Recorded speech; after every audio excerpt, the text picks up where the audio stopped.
nii mõndagi teie kohta, tundub, et ühelgi rock-kontserdil pole varem käinud. Mis aplaus see nüüd oli? See ei olnud rock-kontsert, see oli võib-olla viiulikägistajate konkurents. Teeme uue aplausi neile, palun, nad on siin!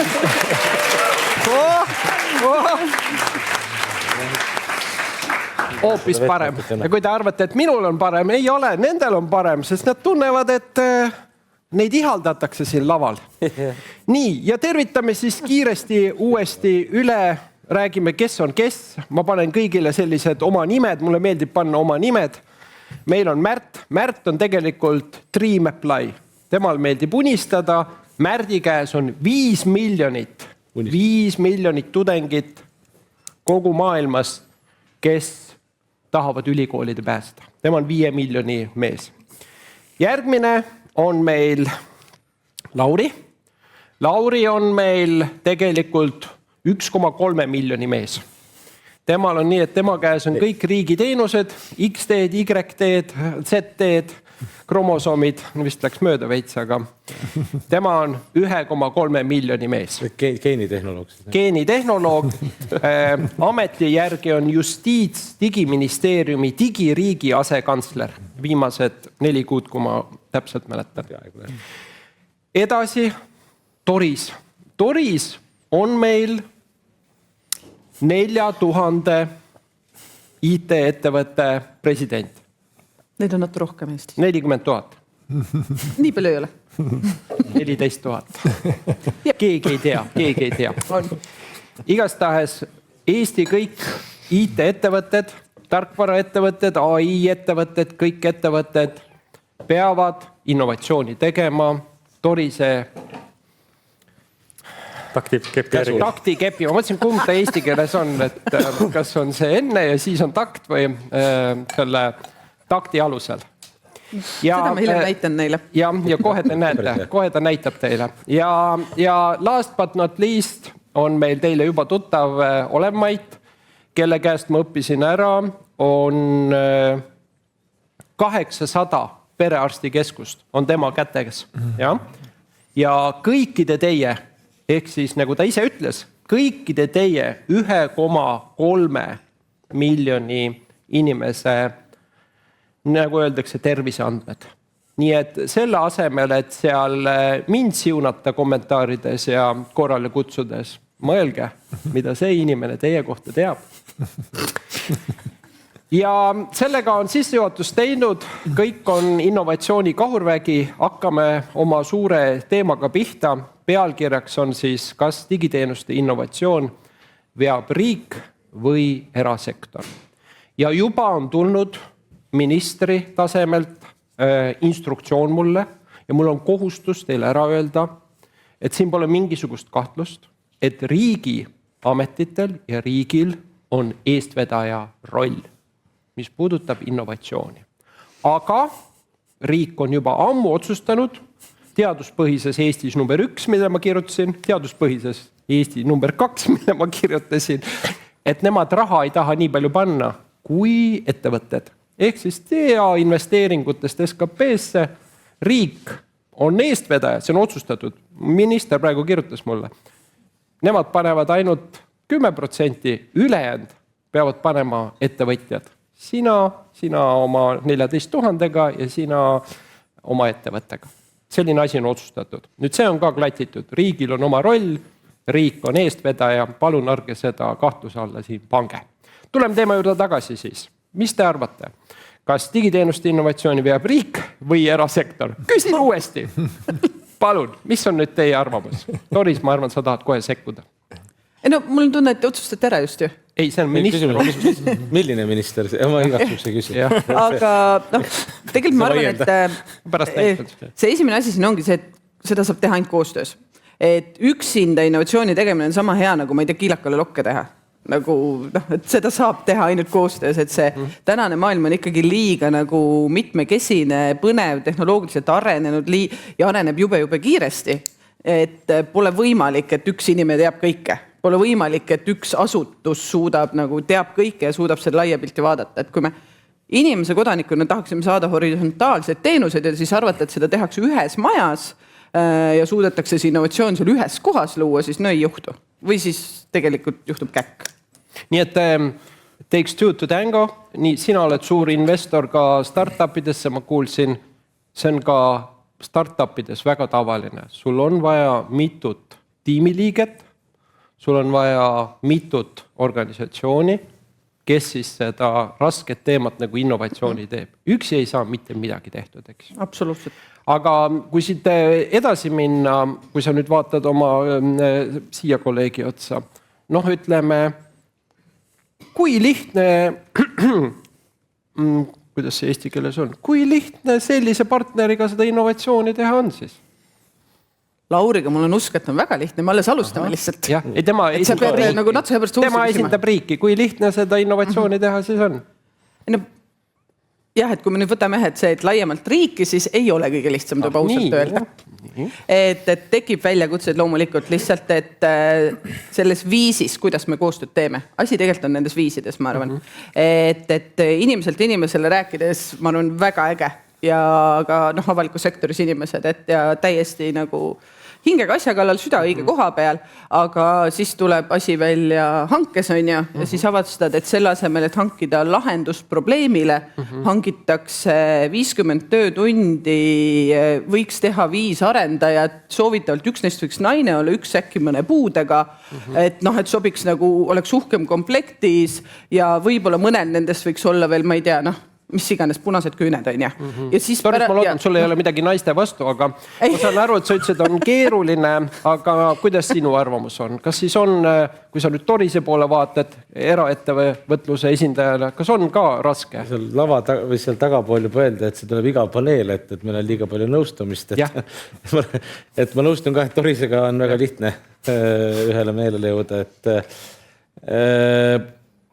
no vot, nüüd kui ongi see, et kui riik võtab ise ennast ettevõtja rolli, siis lähevad ju asjad tuksi. Nagu selge, et ja kui me vaatame nüüd ajas tagasi, et kuidas see kõik on nagu toiminud, siis riik on pakkunud ju platvormi, riik on pakkunud, ütleme siis selle keskkonna õigemini, et kus nagu need tooted ja teenused on ju teha, et jällegi, et ega neid digiriigi teenuseid ei ole ju riik ise kokku pusserdanud, et on ikkagi võetud ju ettevõtted neid asju ka tegema ja lahendusi pakkuma. Nüüd, et kus siis nagu valesti läheb, ongi see, et kus ma kujutan ette, et ma olen rääkinud nagu erinevate kolleegidega ka, et mis see siis nagu see väljakutse on. Ju on nagu neid momente, kus mingisuguse koostöölahendus pole nagu toiminud on ja siis on nagu näide sellest, et kuidas ma räägin täiesti avalt, ma ei viitsi nagu siin hakata midagi varjama tegema, et on neid näiteid, et kus mingisugused koostööd toimimised pole toiminud ja siis sellepärast siis inimesega kapselduvad ja siis hakkavad siis tellimega nagu seda, et siis on nagu ise teha, on julgem on ju. Et mina näiteks isiklikult nagu sellesse, et on mingisugune tohutu jagatud vastutus on ju, et mida ära ei jagata ka veel, et kuskil on see vahel, et keegi on mingi tellija ja siis on omanik ja siis kuskil on mingi ettevõte, kes siis teeb vastavalt selle omanikule, et see tegelikult ei toimi, et kui seda interaktsiooni ei ole, et kuidas nagu päriselt nagu mingisugune lahendus on ju välja töötada ja seda ei tehta nagu võrdsetel alustel, kui sa päriselt ei taha saada seda turult, seda asja, siis on aus vastus, et ära siis võtagi seda, et see ei tekita tegelikult selle turule mingit tulemust. Tegelikult sa saad mingisuguse asja, mis avalikud, ma räägin avalike teenuste poolt näiteks, ei ole see, mis vastab ka sinu ootusele, lõpuks on kõik õnnetud ja siis minnakse järgmisse hankesse, kus mõeldakse veel keerulisemaks, aga et mis on nagu jällegi positiivsed näited, on ju olnud küllalt neid, kus ongi kas siis teenuse ütleme, et kus klient on tunnistanud seda, et ta ei olegi maailma kõige targem ja ongi küsinud, et mul on siin ju mingi probleem, et kuidas seda siis nagu võiks nagu lahendada. Ja siis tulevad igast need bürokraatia, kuidas siis hindad seda hankes, et kas siis arendustunni hinda mul on või idee või aga nende jaoks on tegelikult lahendused olemas. Ma arvan, et pigem on see tempo ja igasugused muud faktorid, mis on tinginud ka riigi poolt minema teatav mingitel momentidel nagu sellisest mugavamat teed pidi. Päris mure innovatsiooni saame teha siis, kui hangime lahendust probleemile, mitte hangi tundi. Jah, et see tundide ostmine tundub olla vastik ja ebameeldiv, olen ma nüüd vähemalt aru saanud juba ka meie hommikuses sessioonis. Aga me sissejuhatuseks nüüd küsiksime päris ettevõtjalt, meil on neid päris ettevõtjaid 2 tükki, eks ju. Et sina oled, Märt, tuntud haridustehnoloog, guru maailmas, sõidad presidendiga, ministriga, kohtud teiste riikide rektoritega. Kui sulle antakse, ütleme, et siin tuleb suur otsus ja minister kirjutab mulle uue instruktsiooni. Oleme otsustanud anda Märdile 1 aasta olla innovatsiooni eestvedaja Eestis. Kuidas sa siis korraldaksid seda innovatsiooni eestvedamist?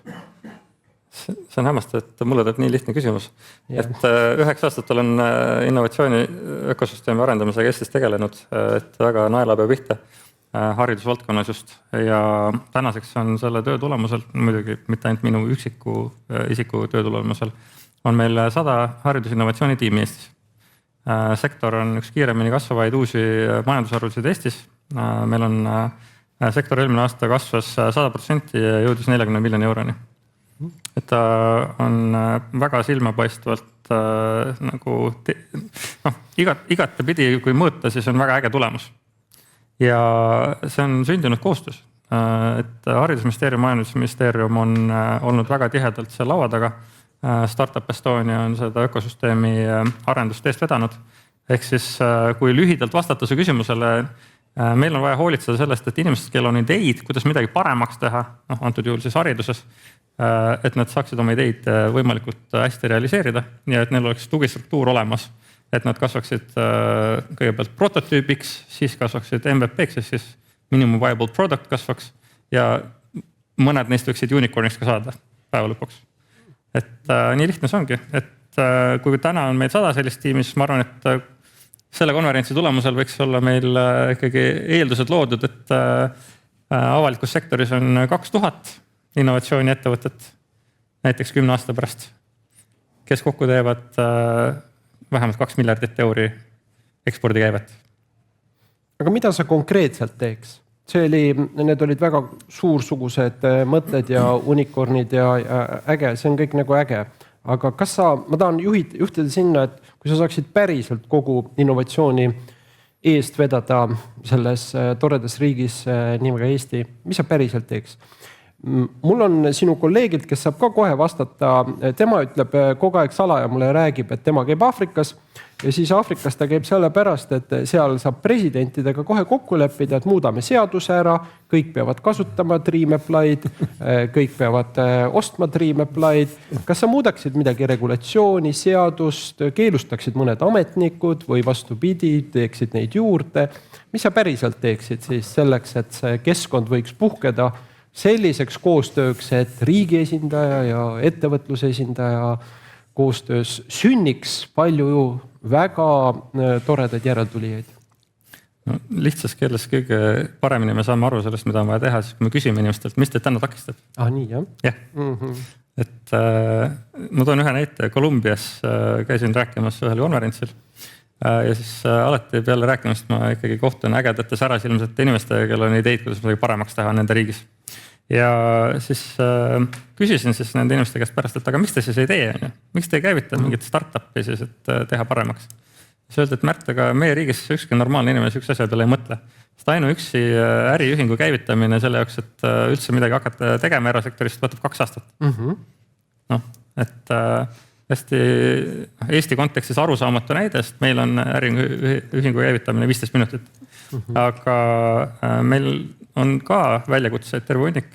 Üks asi, mida siin täna on korduvalt juba räägitud, et kuidas täisteenusettevõtted siis ikkagi saaksid osaleda hangetel ja sündida läbi hangete. Et meil oleks need innovatsioonitiimid, kes saaksid päriselt investeerida oma tehnoloogiat arendamisse ja autonoomselt ja siis ka eksportida. Et võib-olla, mida ma Haridusministeeriumi kolleegidelt aeg-ajalt kuulen, see ei ole Haridusministeeriumi vastutus, et meil tekiks innovatsiooni ettevõtteid. Meie Haridusministeeriumi vastutus on see, et Eestis oleks parim võimalik haridus. Ja siis ma ütlen, et jah, teil on õigus. Te olete oma vastutusest täiesti õigesti aru saanud. Ja siis on mul küsimus, aga kas me tahame kasutada ainult USA-s ja Hiinas toodetud lahendusi? Et kui me tahame, et meil oleks koha peal ägedaid innovatsioonitiime, kes suudaks toota meile kasulikke ja vajalikke lahendusi, mis lähtuks meie kultuuri kontekstist ja meie uskumustest, siis meil ei ole valikut. Me peame riigina olema aktiivne innovatsiooni ökosüsteemi arendaja osapool. Okei. No ma sain aru, et sa tegelikult vihjasid ka vahepeal sellele, et kui sul see võimalus tõesti siin haridusministrit mängida on, siis Märt tegelikult rääkis mulle vahetunni ajal ära, et esimene asi ta paneks TikToki kinni.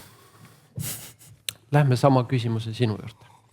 Kui sa saaksid selle võimaluse olla innovatsioonivedur Eestis 1 aasta, mis sa siis konkreetselt ära teeks? Nii, et sõna otseses mõttes ettevõtlus, innovatsioon puhkeks õide koostöös riigi ja ettevõtete poolt.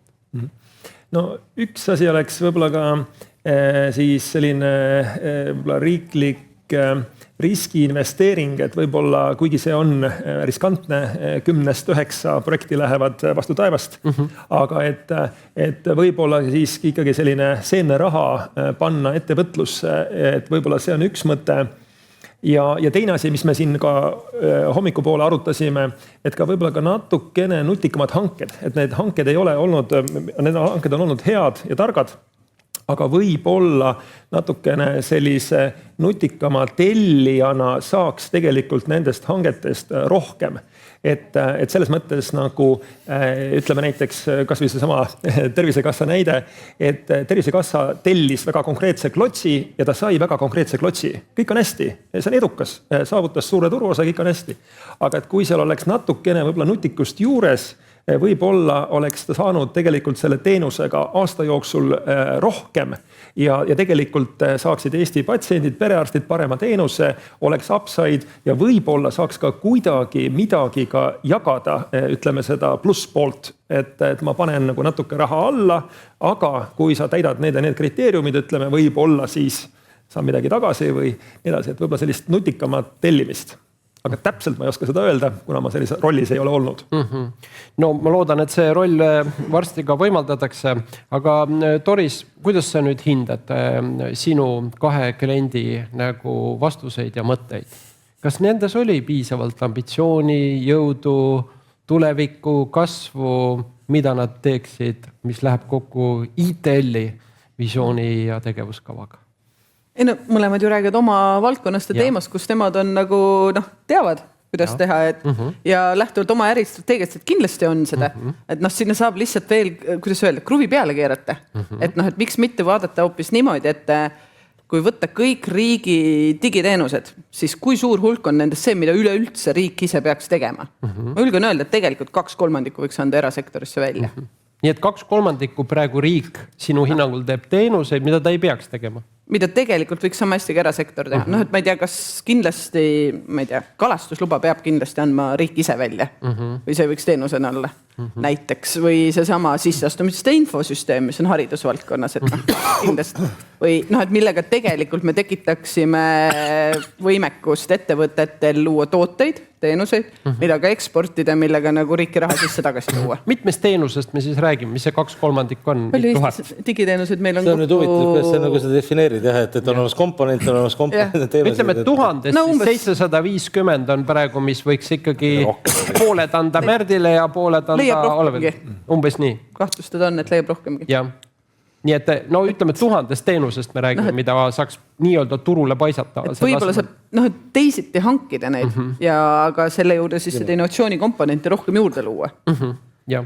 Nii et teisiti hankimine, see nüüd tähendab seda, et kas siis osta tundide asemel sõna otseses mõttes pikaajalist teenust, nii-öelda kuupõhiselt sisse, mis on väga popp, või milliseid formaate teie riigina veel näeks, kuidas oleks siis võimalus veel kokkulepet teha selleks, et mitte tunnikaupa ostu teha? No, ITL-iga rääkides, kui ka ma olen ka avalikkuses seda ka öelnud igal pool ja ma kordan selle jutu nüüd üle, et ma nõustungi sellega, et jällegi ma räägime suurusjärgus, ärme nüüd oleme siin numbrites, aga suurusjärgus umbes ausastus on ju see, et umbes 1/3 on need teenused, mida riik mitte kunagi välja ei anna. Et on tõesti olemas missioonikriitilised teenused, olgu need siis on julgeoleku valdkonnas iganes, mida riik ei anna välja. See meile sobib. Just on nii.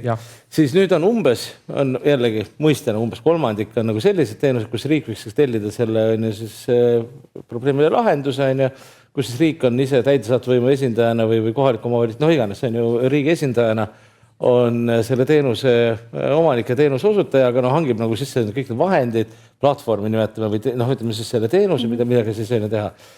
Ma astuks veel ühe sammu edasi. Ma väidan seda, et riik kindlasti ei peaks nendes kohtades opereerima, kus puudub turutõrge. Et kohas, kus on konkurents olemas, siis need on nüüd küsimus, et võiks ju tegelikult väljaspoolt üldse osutada. Ja siis on omaette küsimus, see hinnastamismudel, et kuidas teed seda, on. Noh, mul on häid kolleege, kes on toonud mulle niimoodi vaikselt ka selja taga näiteid, et on olnud varasemalt teenuseid, mida turu-uuringutega on saanud aru, et lausa mõni ettevõte on olnud nõus peale maksma, et teenus enda kätte saada, et seda osutada. Ja mis võibki olla niimoodi, et siin ma olen küll nagu paadunud kapitalist öeldes seda, et kui meil peaks olema võimalik ikkagi avalikke teenuseid osutada erakapitali pealt niimoodi, et jällegi mingisugune opereerimiskulu on riigi poolt asutud, aga võib-olla on see nii kõva ärikaasus peal, et me ei ole liiga palju seda niimoodi mõelnud, aga kui nii kõva ärikaasus peal, et põhimõtteliselt kodanikud avaliku hüvena saavad selle kätte, aga mida veel sellest tehakse, et see on siis see ettevõtluse vaadata, et seda siis selleks kuidagi super tulemus on. Aga sinu arvates siis statistika näitab, et umbes 300 teenust on, ma saan aru, või 500 või midagi sellist. Mõistena umbes, me ütleme 3 liiki need asju, et see tunni sisseostmine ei ole kindlasti nüüd see, mis on kõige suurem, see on nagu kindlasti, aga mingite teenuste puhul nii see on, et fine, ärme selle poolega tegele, aga tõesti on küllalt neid, kus me peaksimegi nagu alati mingit teenust ehitades või siis kujundades läbi hindama, et kas seda on vaja tingimata teha nii, nagu me oleme seda senimaani teinud, või äkki on maailm meie ümber muutunud ja meil on võimalik nüüd siis leida mingisugune teistsugune osutamise viis. Et see mõttekäik, et tihtipeale, ja see ei ole mingi kriitika, see on lihtsalt sedastus.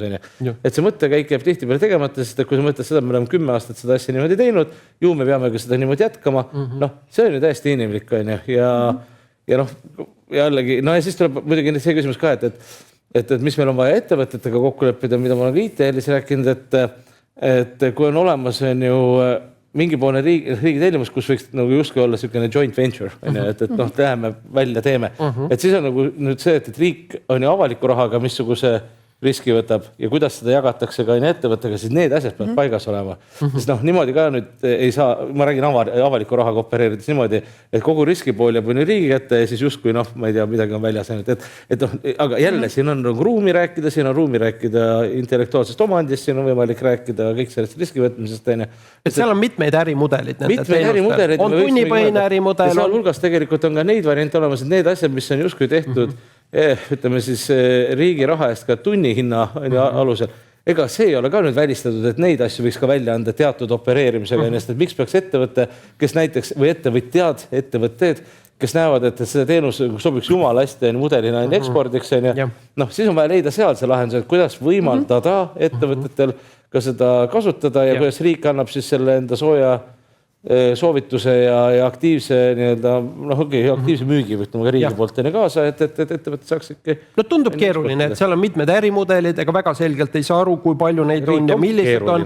Kas see oleks mõistlik nüüd, et sa telliksid, ma proovin nagu esimese suhte ka siin kokku panna, et sa telliksid Torisi käest ja Torisi firma poolt väikese uuringu. Nemad on äriinimesed, seal tegelevad ärifirmadega. Kas sa peaksid 1 miljoni eest tellima Toriselt ühe uuringu, millised ärimudelid nendes avaliku sektori teenustus on niiviisi, et teha see otsus ära, millised jäävad tunnialusel, millised mitte tunnialused, tunnialused sisse, tunnialused välja.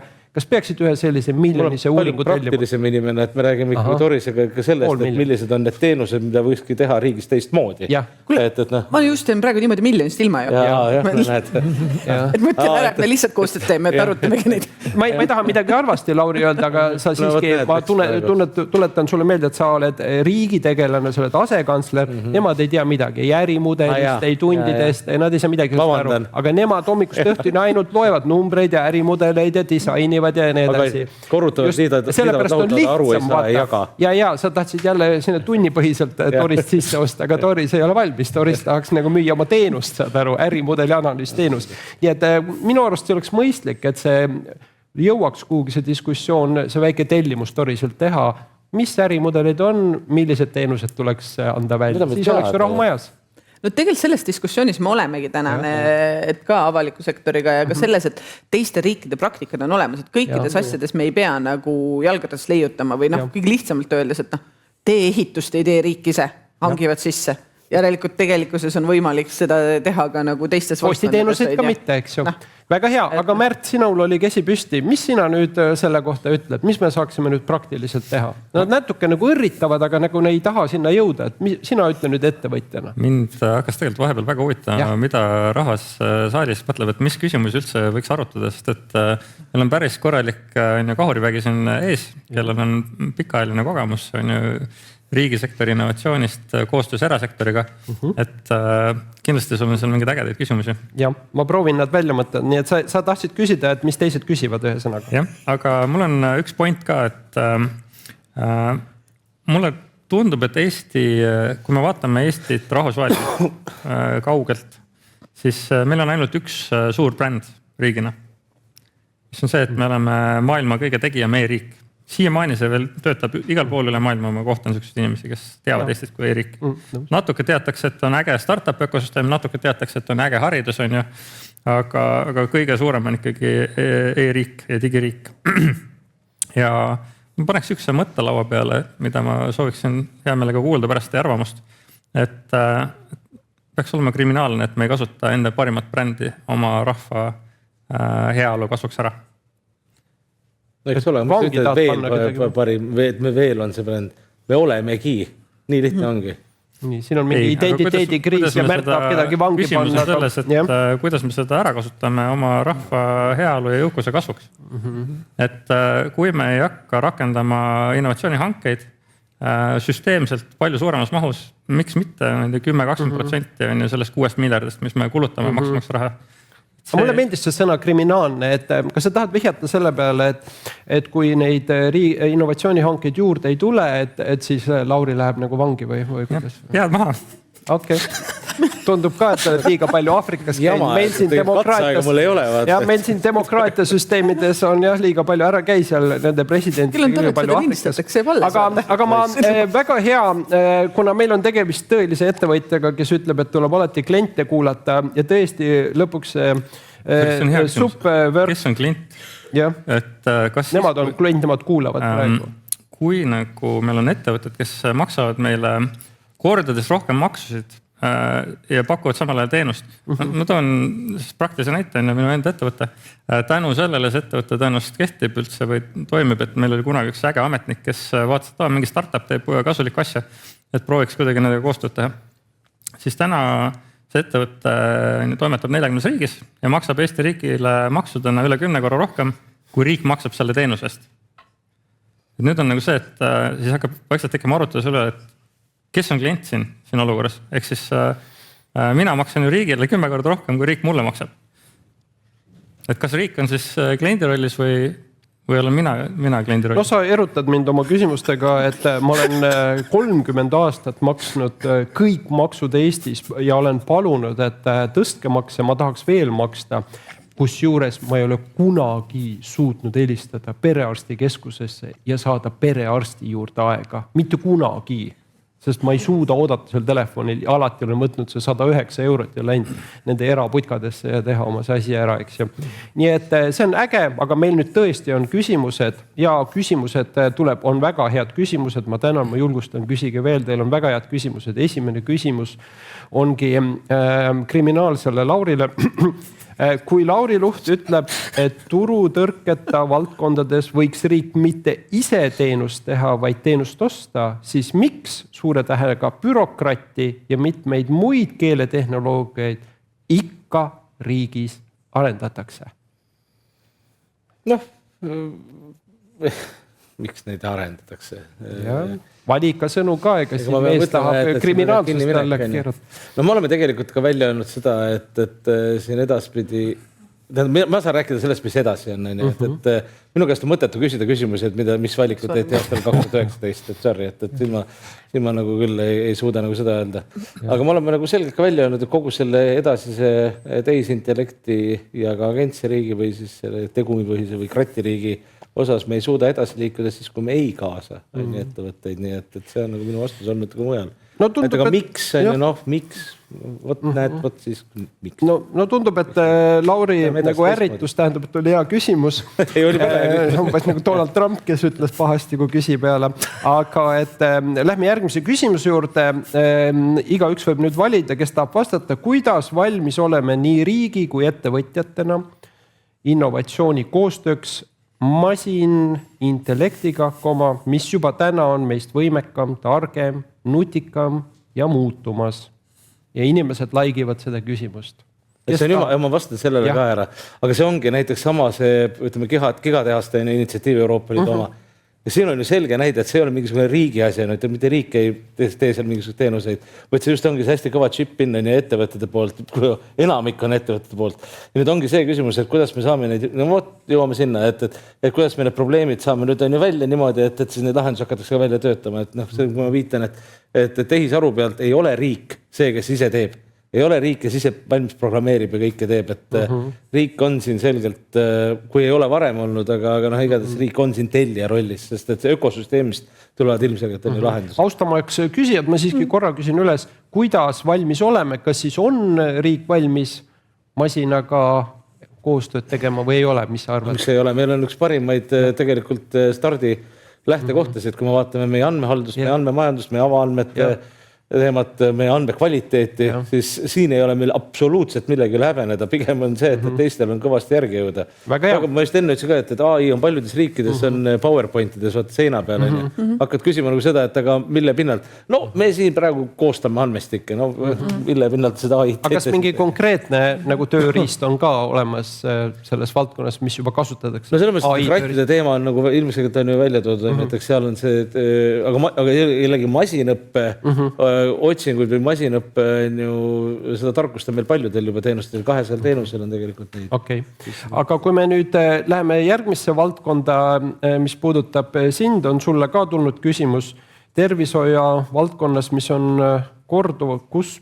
korduvad vead, mida riik tellijana siiani teeb tervishoia valdkonnas. Miks? Kuidas paremini saaks? On ka siis midagi 20 aasta jooksul õpitud, näiteks mida? Kas sul tundub, et seal ikkagi evolutsioonilist nähtust on või on stagnatsioon, kuidas sul tundub? Ma arvan, et kindlasti kompetentsikeskus on TEHIK ja kompetentsikeskus on aastatega tugevnenud. Kohati on kahju, et muidugi kompetentsed inimesed lastakse sealt aeg-ajalt muidugi minema ja hakatakse seda kompetentsi uuesti üles ehitama, aga võib-olla see on ka evolutsioon. Aga siis mida nagu aeg-ajalt kostab on ka see, et mingid lahendused, et need me teeme ise. Et võib-olla ka olukorras, kus tegelikult turul mingisugused tarkvara lahendused on olemas, et nagu võib-olla riik ei peaks tellima oma lahendust.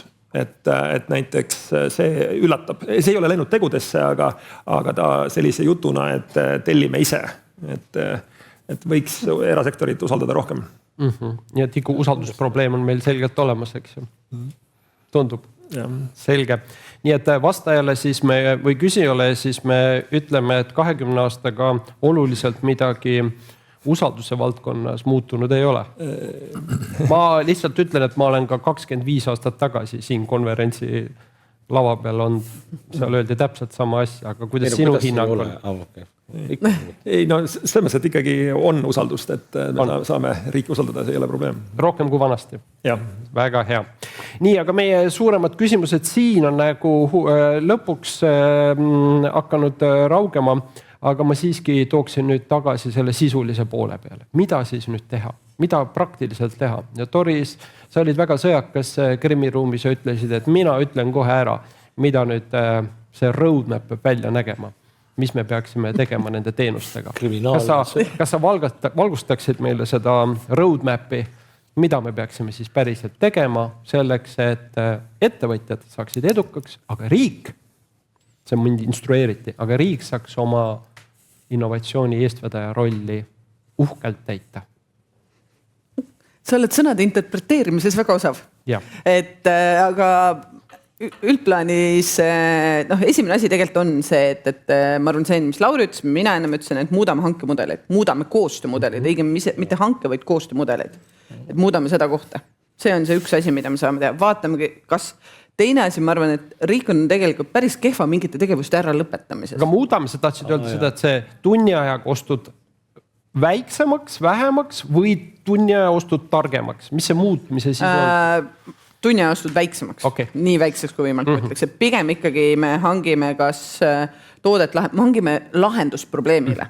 et me tahame, et see probleem saaks lahendatud ja et leida see parim viis. Sest äkki ikkagi on nii, et ma ise alati ei tea seda parimat lahendust või vaatan mingite silmaklappidega seda probleemi. Väga hea. Et see kindlasti. Teine koht on see, et tegelikult ausalt vaadata ka seda, et kas ikka kõiki asju me peame tegema, mis seni on tehtud, et me oleme suht ainulaadne digiriik ja meil ei ole väga palju kohti, kust võib-olla olnud eeskuju võtta, sest kui sa oled eesotsas, et siis kuhu poole vaatad, täna juba tekib neid kõrvale ja nüüd, et see, et kunagi nii tehti, et ehk on nüüd mingeid asju võimalik vaadata, et turusituatsioon on muutunud ja teeme teisiti. No ma ei tea, näitena e-arveldusteenus, e-arveldaja. Meil on e-arve pakkujad riigis olemas ja samal ajal riik pakub konkureerivat teenust erasektorile. Kas on vaja enam? Kunagi oli selleks vajadus, äkki nüüd enam ei ole. Et operaatorid on turul, võib minna, et turu tõket kui sellist ju ei ole näiteks. Et lõpetame nagu sellised asjad ära ausalt, sest me tegelikult, ma usun, et me oleme väga osavad, kõik, kes on vähegi, ma ei tea, europrojektide asjadega kokku puutunud raudselt, on väga osavad igasuguste põhjenduste kirjutamisel, miks mõni asi on väga vajalik ja kindlasti unikaalne ja peab jätkuma ja nii edasi. Aga ärme teeme seda. Et vaata, tegelikult puht praktiline majanduslik kaalutlus, on turutõrge, ei ole, kas on konkurente turul, ei ole, e-kool, stuudium on head näited. Et mina lapsevanema suheldes kooliga, ma ju ei saa aru täna, et ma ei suhtle et ma suhtlen eraettevõttega, vaid ma saan koolist infot ja saan lapse õppimise kohta infot ja et samad asjad tegelikult, et neid annab anda ära küll ja saab usaldada küll, et vähem kukerpille on selle asja nimi, et vähem seda hoian kõik endale laulukas. Väga hea, enne kui ma annan lõpetuseks heakskiidu või mahategemiseks nende tegevustele Laurile, võtame nüüd ettevõtjate vaated siia juurde. Mis on see action line roadmapis, mida me tahaksime Laurile näidata ja Lauri siis lõpuks ütleb yes or no. Mis on see action line selles roadmapis, mida Toris algatas? Mis on sinu arvamus? Mis action peab olema? Me võiksime pärast pikemalt rääkida, aga mulle paistab, et lühikokkuvõtte tänase arutelu baasilt on see, et täisteenuste rakendamine peaks olema käepärasem riigi jaoks kui töötunni hange. Et kui me selleni välja jooksime, siis võiks juba asjad hakata õigesse suunda minema. Mulle paistab, et saame selle kriminaliseerimise teema laualt maha. Ehk siis ma võin tõlkida vahepeal siin, et on vaja aidata ettevõttel teenus saada nagu kasvama ja standardiseeritud, eks ju. Ja lause teine pool on siis see, et saada kas ekspordile. Ilma ekspordita pole ju mõtet lihtsalt No ekspordi, selleks on meil teine organisatsioon. Ütleme, teie ei tea midagi ekspordist, nemad on liiga pisikesed, alles õpivad, selleks on meil EIS. Temal on ekspordiprogrammid ja kõik muud asjad on ju niiviisi. On. Nii, no mis sina ütled, action line, mis peab selles roadmapis sees olema? No, eks ma kordan, aga võib-olla ka, et kaardistada need teenused, mida võiks ka siis erasektoril anda. Et see võiks olla üks samm. Jah, väga hea. Ja siis kaardistamine, siin väike ärimudeli miljoni projekt, eks ju, siis teenuste nii-öelda arendamine koos. Lauri, mis on sinu lõpulubadused? See läheb kõik linti. Võtta tõsiselt, mis sa ütled.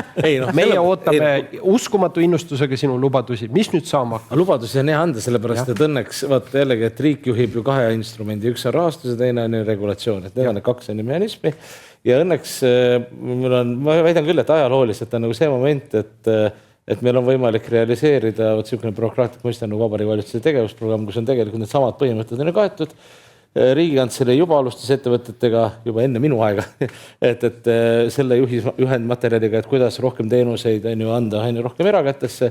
Meil on kas järgmine või ülejärgmine nädal on tulemas esimene väike samm sellega, et me kehtestame ka avaliku teabe seaduse alusel vastava ministri määruse riigi IKT projektide juhtimise arendamise auditeerimise kord, bürokraatlik nimi, aga point on selles, et me paneme need printsiibid ka sinna, siis see on esimene samm. Ja et lõppeks me läheme ka nagu sinna, et oma regulatsiooni kaudu me põhimõtteliselt kohustamegi nendes asjast läbi mõtlema, et kuidas me neid hankeid teeme. Ja või vaataks nii bürokraatlik kõlab, kuidas me hankeid teeme, kuidas me neid lahendusi hangime. Ja teine pool on siis rehkendusest ongi see, et mis saaks olla ühe riigiametnikule veel rõõmsam, kui me ettevõtted ekspordi läheks, ma tuletan oma kolleegidele pidevalt meelde, et kes siis seda palka kinni maksab, et lõpuks ongi vähe meil ettevõtteid saada lahendustega välja.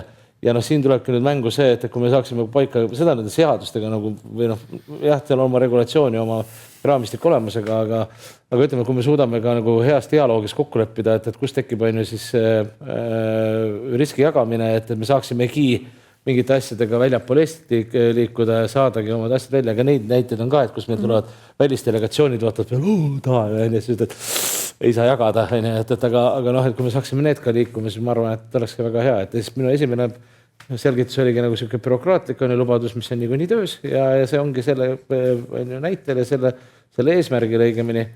Ja teine pool on siis, et ega lõppeks ilma dialoogita midagi ei saa, et me kaevad falli valmis ja ostad seda tundi edasi ja siis hoiad niimoodi oma sellest e-riigist tugevalt kinni, et noh, kelle riigist, siis me lõppeks ühine pingutus olnud kogu aeg, ja see on lihtsalt mingisugune patroniseeriv jutt, et küsimus ongi selles, et riik ei ole ise kõikide funktsioonide taga ja mis tahes ühiskonnaelus ega mitte ka kindlasti IKT-s.